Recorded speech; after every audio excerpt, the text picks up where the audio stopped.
World History of Christianity, Chapter 8, Part 3, page 311. 1920 to 1990. The Collapse of the Empires. The First World War brought about the collapse of four empires: the Russian, German, Austrian, and Ottoman. The political changes led to changes in the circumstances of churches throughout the Orthodox world. Some Christian communities disappeared altogether. 5 new autonomous Orthodox churches came into existence in countries which had now achieved political independence: Poland, Finland, Lithuania, Latvia, and Estonia. Some of these accepted Constantinople as their head.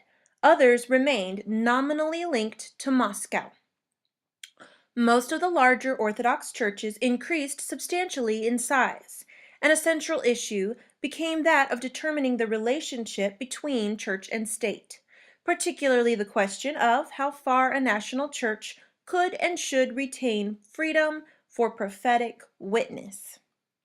Most immediately and drastically affected were perhaps the churches of Asia Minor and the Near East. In 1908, the Young Turk Revolution had brought to power in Constantinople a new generation of politicians who were concerned to reinvigorate the Ottoman administration and were more nationalistically minded than the old guard. They launched a campaign to Ottomanize non-Muslim subjects. Especially vulnerable to this increasingly aggressive nationalism were the Greek Christians in Asia Minor, at that time numbering well over 1 million. The incorporation of Smyrna and its hinterland into Greece had long been part of the great idea. It was accomplished immediately after the First World War as the Ottoman Empire collapsed. However, the new Turkish government of Ataturk would not countenance Greek occupation of what it regarded as the Turkish homeland. In 1922, the Turks seized Smyrna and massacred the Christians there, perhaps as many as 30,000. A 2,500-year Greek presence on the western coast of Asia Minor was thus traumatically terminated. These events reduced the Patriarchate of Constantinople, which included 8 million Christians before 1914, to some 80,000 Greeks living in Constantinople. It was only under foreign pressure that the leaders of the Turkish Republic consented to allow the ecumenical patriarch to retain his residence in the Phanar, and they imposed many restrictions on his movements. The Greeks of Rhodes and some other islands, and the Greeks in the diaspora, totaling some 500,000, continued to recognize him as their spiritual head. The territory of the Patriarchate of Antioch was divided between the two republics of Syria and Lebanon. Some 280,000 Orthodox Arabs were left under its supervision, of whom 100,000 were in the diaspora, mostly in North and South America. This debacle marked the end of the great idea. It also resulted in the arrival in Greece of well over 1 million Greeks, many of them destitute, and many knowing no language other than Turkish. In 1923, Greece and Turkey reached an agreement on exchange of populations on the basis of their religion. The Karamanlis came from Central Asia Minor to Greece. The Greek-speaking Muslims of Crete went to Turkey. Between 1907 and 1926, the population of Greece rose from 2,600,000 to 6,200,000. A large part of the increase was the consequence of substantial territorial gains, but it also included the influx of 1,100,000 Christians in the wake of the 1923 argument, and perhaps another 200,000 refugees from Russia, Bulgaria, and elsewhere.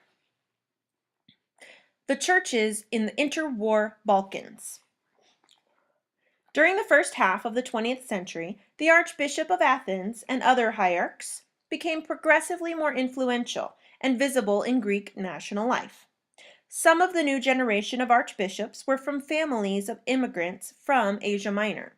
Archbishop Damaskinos, whose tenure 1941 through 49 coincided with the Nazi occupation and Civil War, played a crucial role in politics as well as church life, especially in 1944 through 46, when he served as regent for the absent king and in subsequent political negotiations. He set up relief organizations for the families of those executed by the Germans and worked to protect Jews. Lay renewal and social witness initiatives, such as the Zoe Brotherhood, gained the approval of the church leadership, which also set up similar initiatives of its own.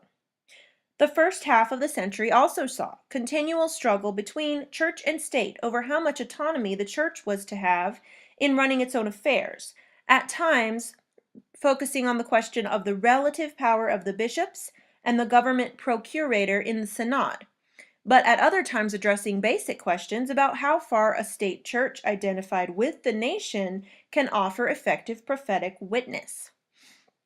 These debates continue to the present day. One long-standing problem in the church, for example, was still not resolved by the 1980s, was how to improve the low educational standard of the ordinary clergy. The church has argued that the scale of the needful undertaking would require funding beyond its own resources, and this has been used as a powerful argument against those who would like to see a cut in the state's subsidies to the church.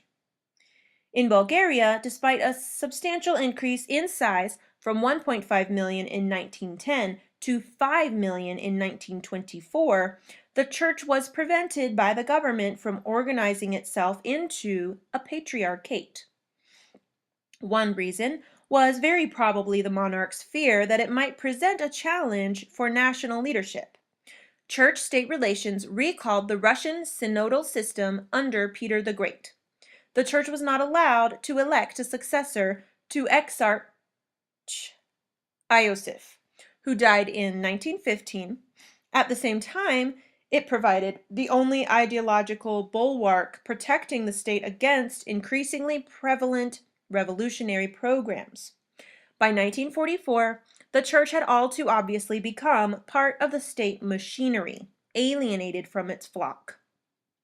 Some maintained that the Bulgarians had become the least religious people in Europe. At the start of the century, the Serbian church saw advantage in the proposed unification of the South Slavs in terms of the unification of its own scattered flock. The kingdom of Serbs, Croats, and Slovens was established in 1918. In 1920, the Serbian Patriarchate was re-established. It absorbed the Church of Montenegro and the Serbian diocese in Austria and Hungary. Church membership grew from 2.3 million in 1910 to 7 million in 1925. Under Yugoslavia's King Alexander, 1921 through 34, all significant political and military posts were occupied by Serbs. The government was interested in establishing firm state control over the church. During the 1920s, however, non-Orthodox denominations complained that the Serbian church was manipulating the state in its own confessional interests.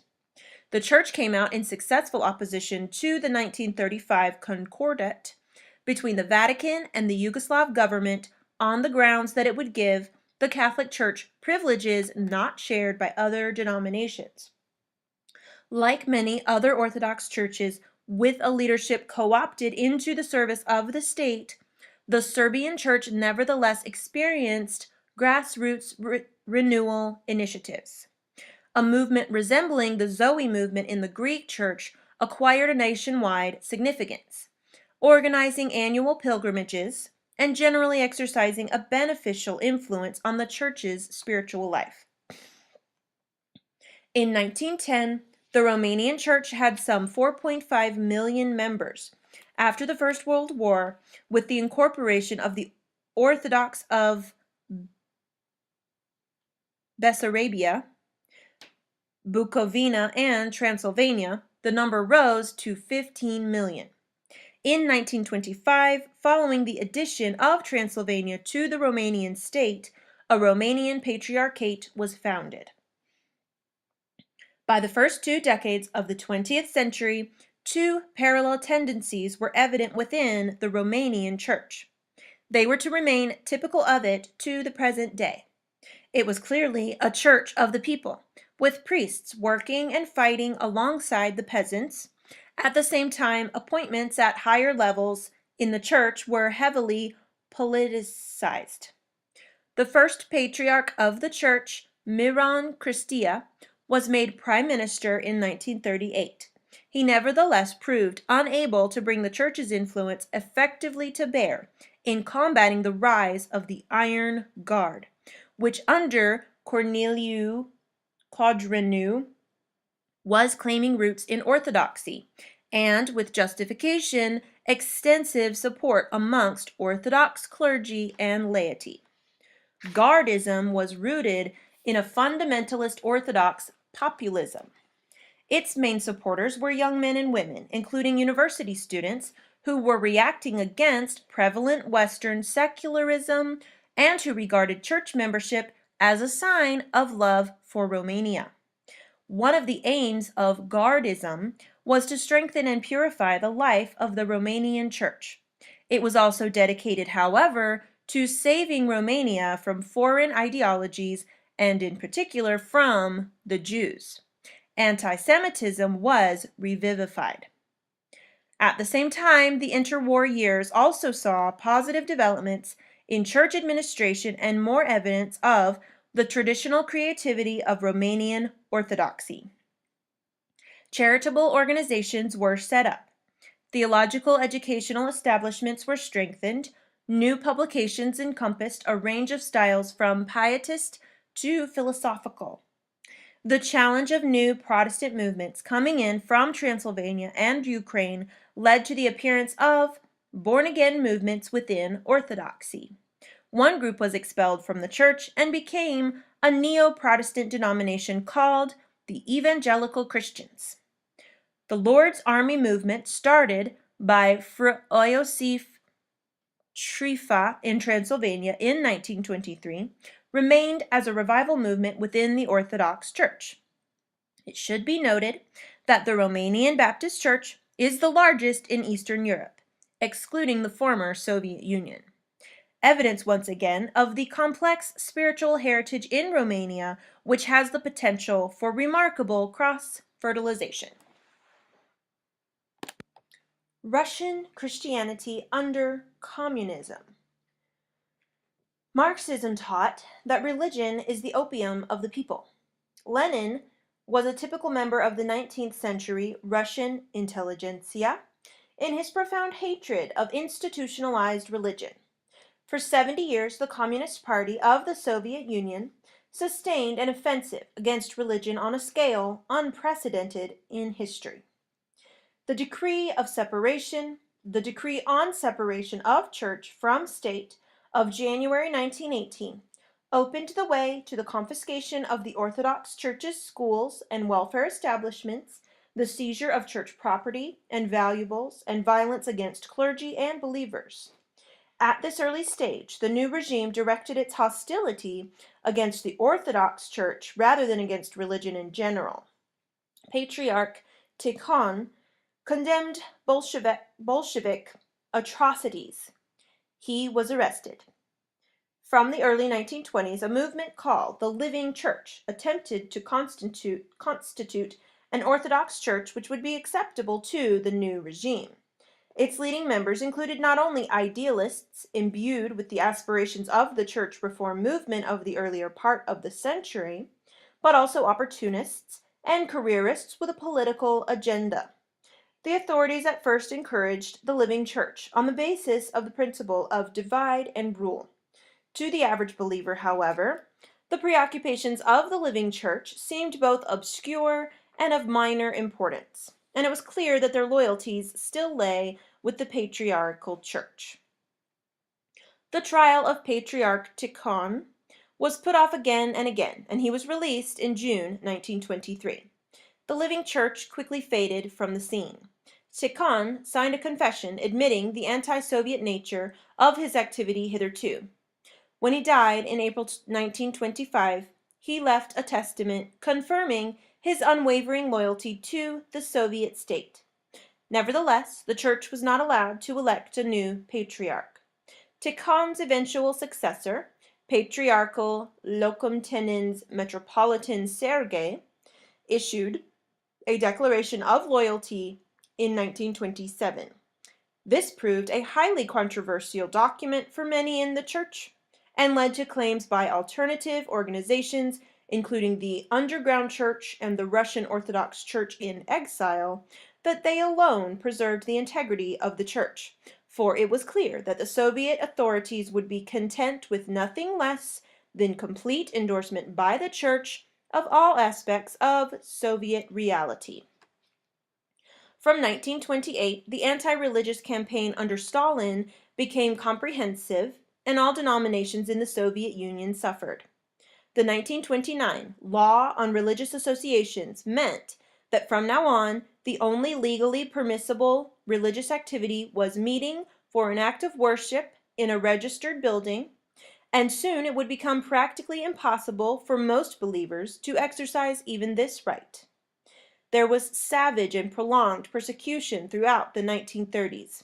By 1939, the Orthodox Church had virtually ceased to exist as an institution. In the territory under Soviet control from 1919 to 1939, no more than a few hundred churches remained open out of a pre-revolutionary total of some 46,000. Clergy and lay people were in labor camps. Only 4 bishops remained at liberty. Nevertheless, the existence of an underground church must have warned the authorities that the people were not abandoning the faith. Indeed, in the mid-1930s, the head of the League of Militant Godless estimated that some 57% of the Soviet population remained believers. The situation for the church changed dramatically on the outbreak of the Second World War.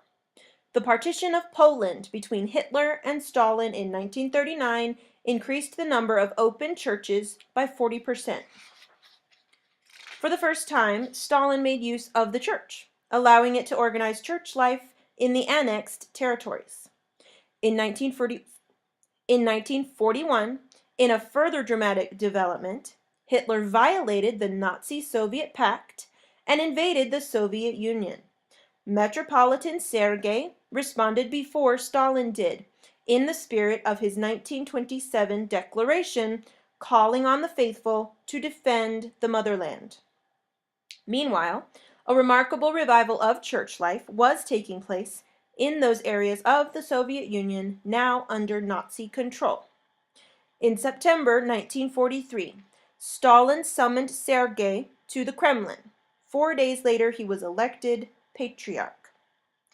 The government then set up a council to deal directly with the church hierarchy, a move which amounted to de facto recognition of the church as an institution. The new policy continued after the war. Churches were reopened, the number of clergy and bishops grew, theological schools and monasteries began to function again, and the church was allowed to publish a journal. There was, however, no change in the law of 1929, and the new liberties had no legal status. During the war, Stalin realized that the church could be of positive help to the state in mobilizing public support for the defense of the motherland. It was soon clear, moreover, that it would continue to be of help in furthering the Soviet state's post-war political agenda.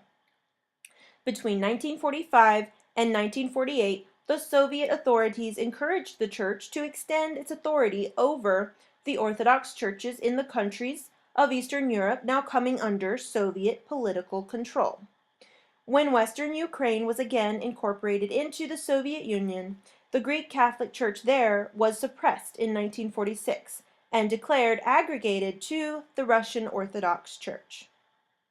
Those deemed reliable enough by state and church to represent the church officially were soon providing valuable service in building up the Soviet states' diplomatic relations with the world at large and spreading a favorable Soviet image abroad. After 1948, church representatives were regularly to be found promoting the Soviet concept of peace in international gatherings.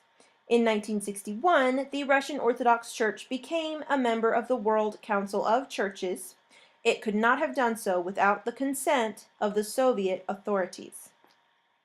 For the Armenian Church, too, the Second World War saw the general improvement associated with Stalin.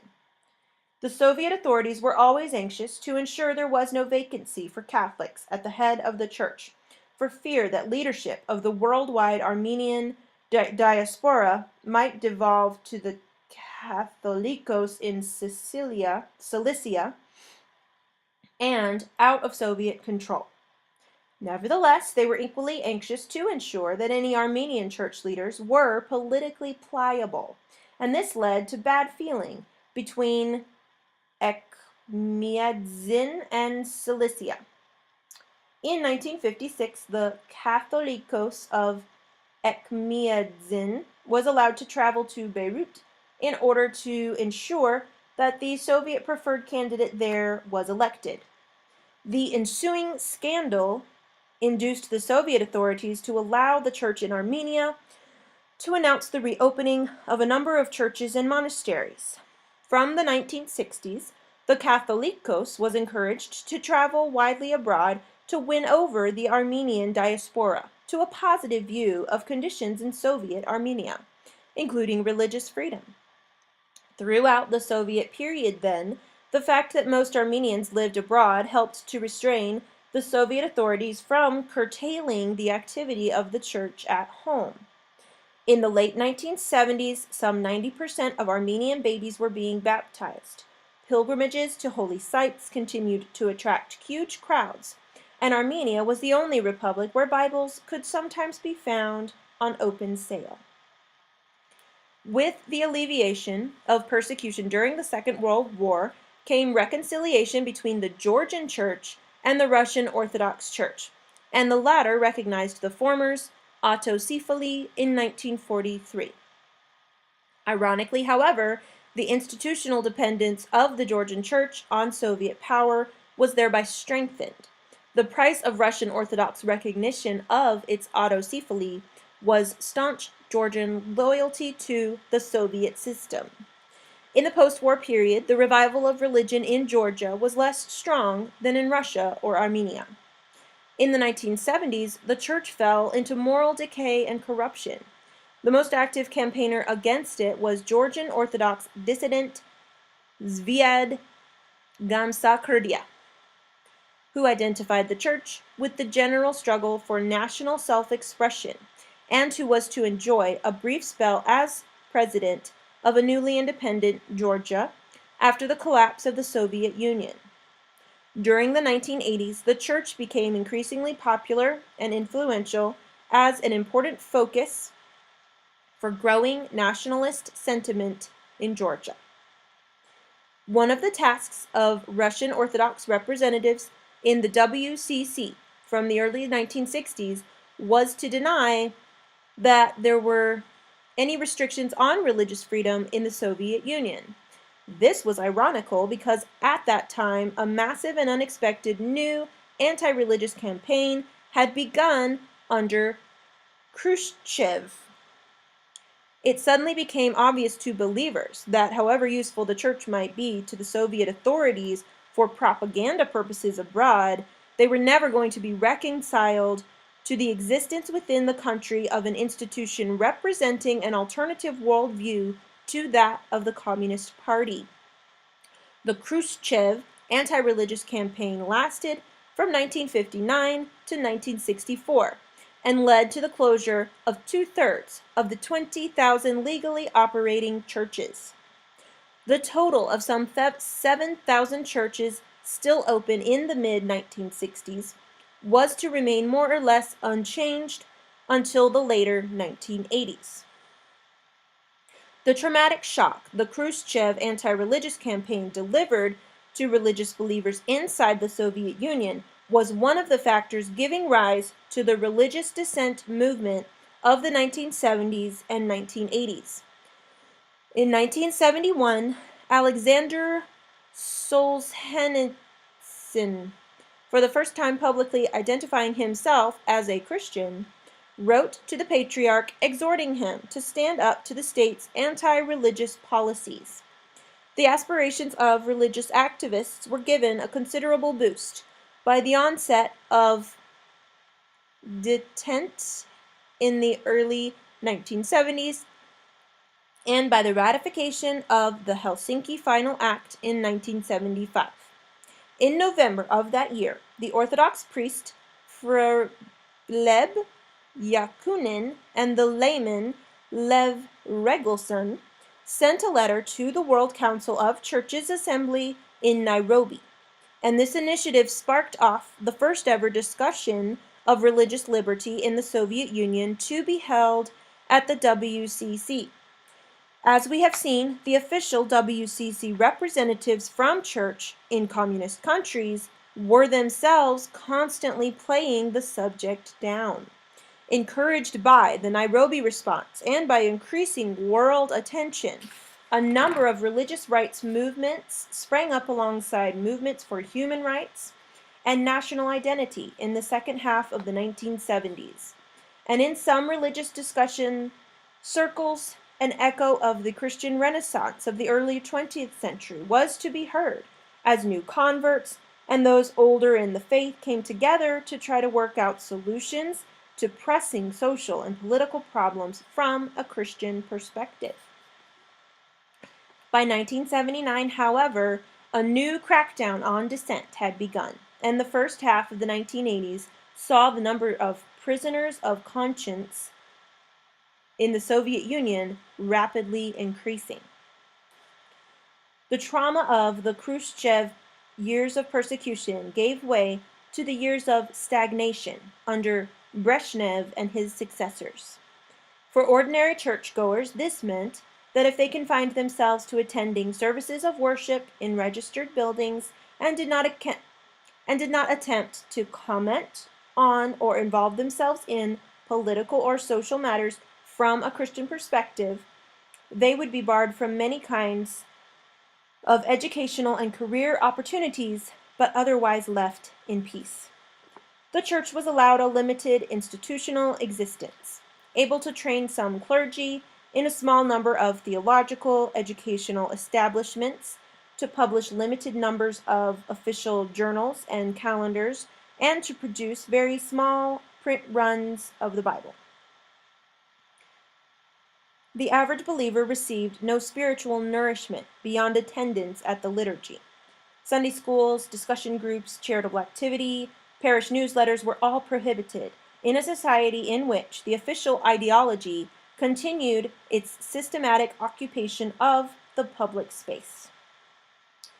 Mikhail Gorbachev came to power in 1985, and soon the new policies of glasnost and perestroika had become household words. Gorbachev himself believed the Soviet system could be reformed, but with the active cooperation of all citizens of goodwill. And this soon came to include religious believers. The Millennium celebrations in 1988 for the 1000th anniversary of the acceptance of Christianity in Kiev were already marked by cautious triumphalism on the part of the church. And in the next 2 years, religious freedom became, once again, a reality.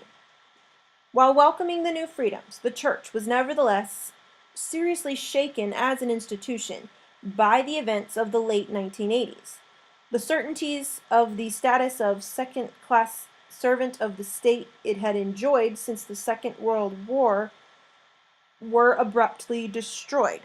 In 1989, for example, the Soviet government suddenly re-legalized the Ukrainian Catholic Church, and immediately millions of nominal Orthodox in Western Ukraine revealed their true allegiance.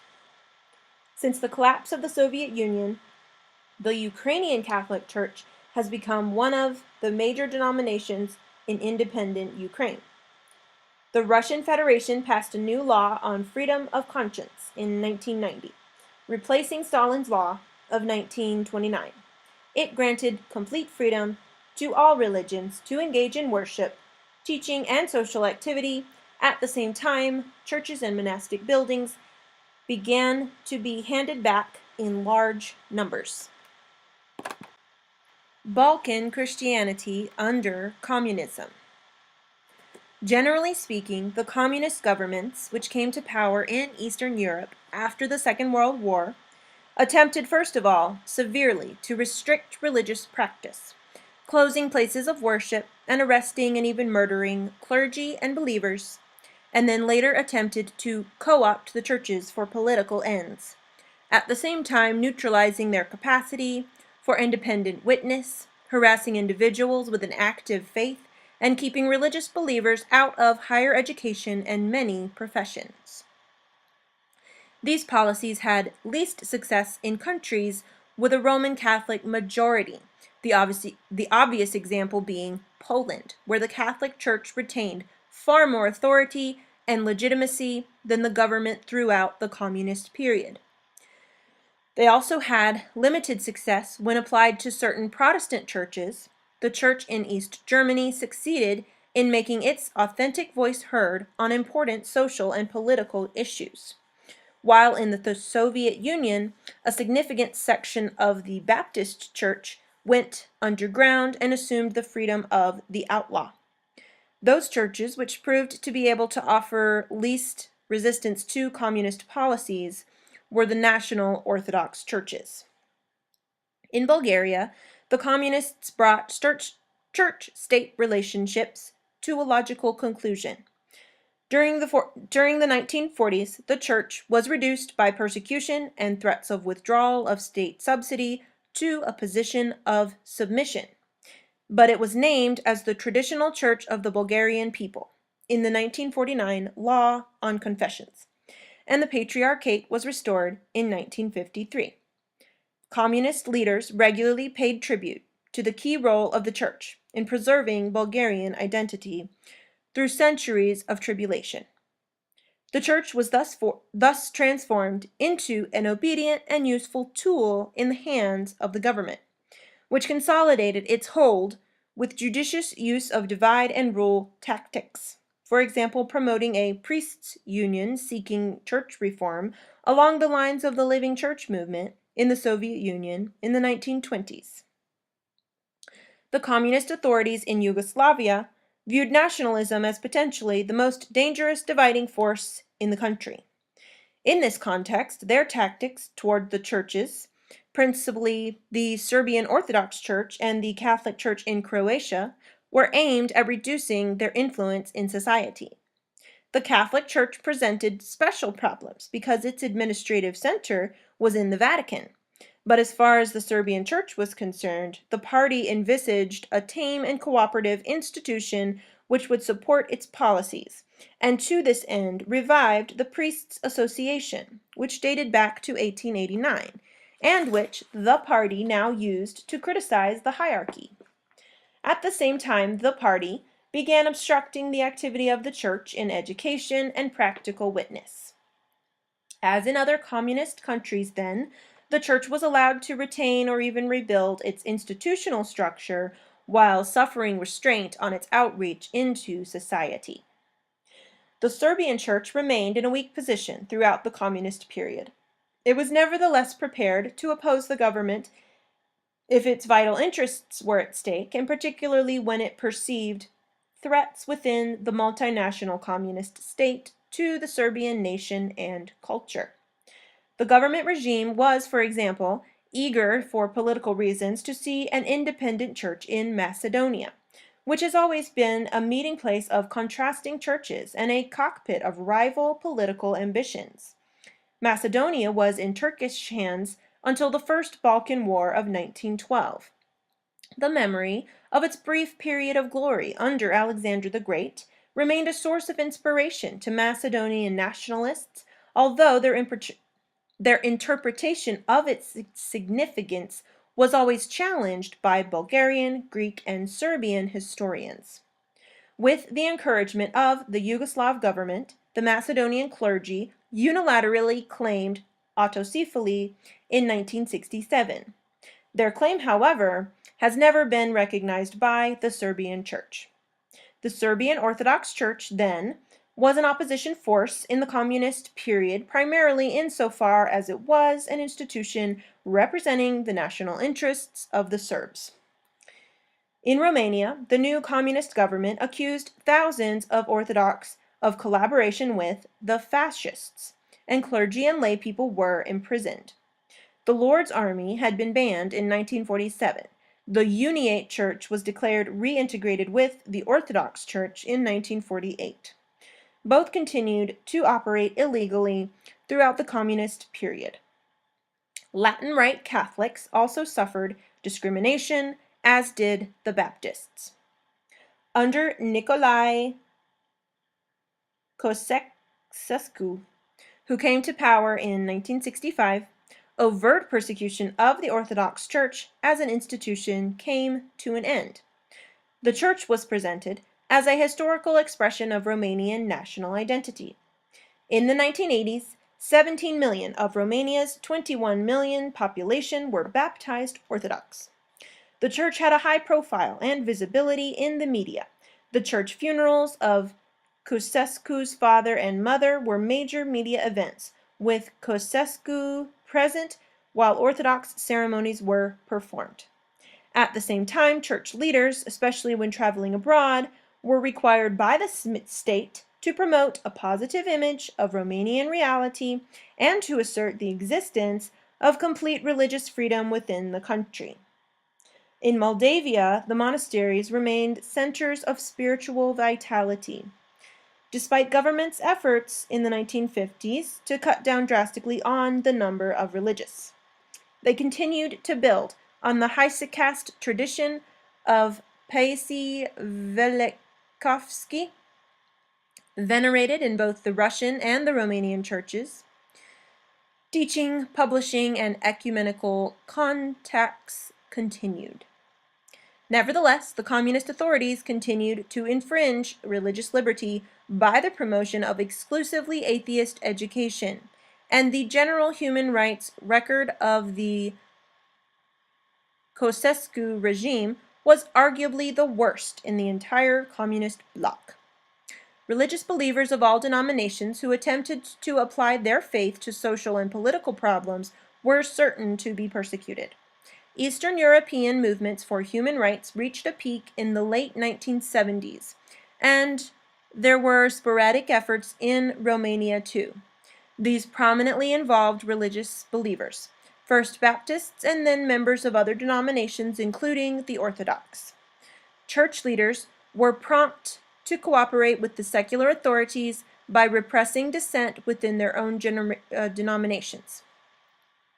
The most famous case in the late 1970s was that of Fr. George Calciu, whose preaching and political involvement led to his arrest in 1978 and release to emigrate in 1984.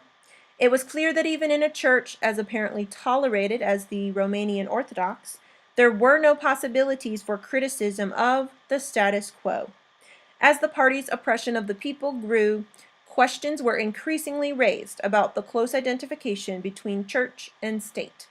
Even after the fall of Ceausescu and end of the communist system, they continue to be so.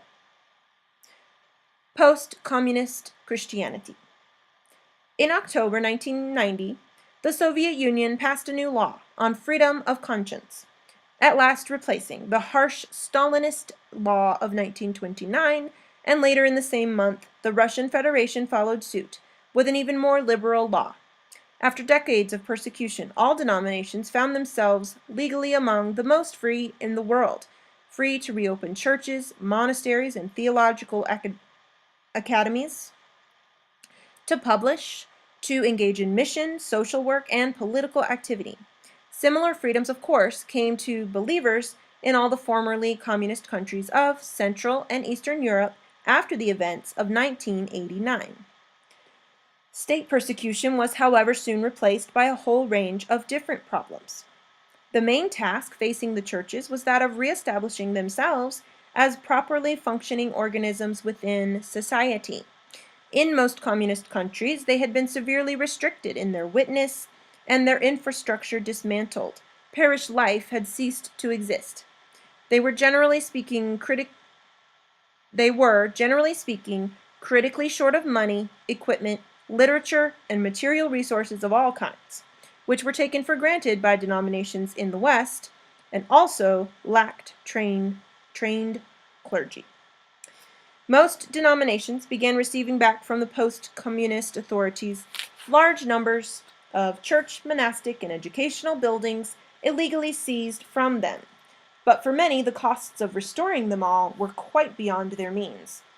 Meanwhile, some denominations, particularly the Eastern Rite Catholics, found it difficult to obtain their former property because of continuing state prejudice or resistance from rival denominations.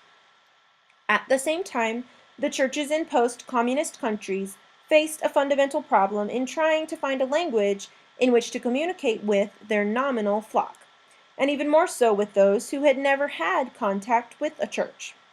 It was not only the ordinary people who were ignorant. Very often the clergy had had no chance to receive theological education or pastoral training. An internal problem for the churches was reconciliation of two groups divided by bitterness and distrust, those who had compromised with the communist authorities and those who had resisted, and who had been persecuted or discriminated against as a result. After the end of the communist system, the Bulgarian Orthodox Church, for example, suffered serious schism, partly because of the legacy of political involvement on the part of hierarchs and clergy. This schism did nothing to improve the church's standing in the eyes of ordinary people. Another split which developed within the churches was between conservatives and progressives. Loud voices among clergy and laity began to champion chauvinist programs and stress the need to return to the traditional teachings and disciplines of the church, while others struggled to maintain openness to the West and ecumenical dialogue. Now, this was genuinely possible for the first time for decades, and to promote spiritual renewal and a commitment to social and even political involvement. The area in which the Russian Orthodox Church was most successful in rebuilding its activity in the post-communist period was arguably in the sphere of theological education. Yet the dozens of new seminaries and academies tended to be divided into conservative and progressive, as did the hierarchy of the church itself. The church was thus unable to speak with one voice on important issues of the day. The church in communist countries had been in enforced and unnatural isolation, generally speaking, unable to develop their own responses to social or political problems, and cut off from developments of world significance such as the Second Vatican Council.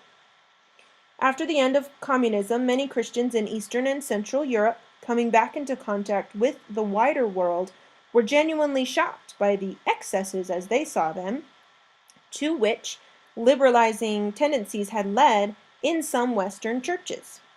Some in Orthodox circles decisively turned their backs on Western Europe and its culture, which seemed to them to be suffused with materialism and heresy. One of the main causes of dismay in the churches throughout Central and Eastern Europe was the sudden influx of all kinds of foreign missions and sects. Many of these had had huge financial and technical resources which could not be matched by the indigenous churches, and frequently offered jobs, training, or material goods to attract converts. Suspicion about the motives of foreign religious organizations was exacerbated in a climate of increasing disillusionment with Western-style capitalism, which in most parts of the post-communist world arrived suddenly and in a particularly virulent form.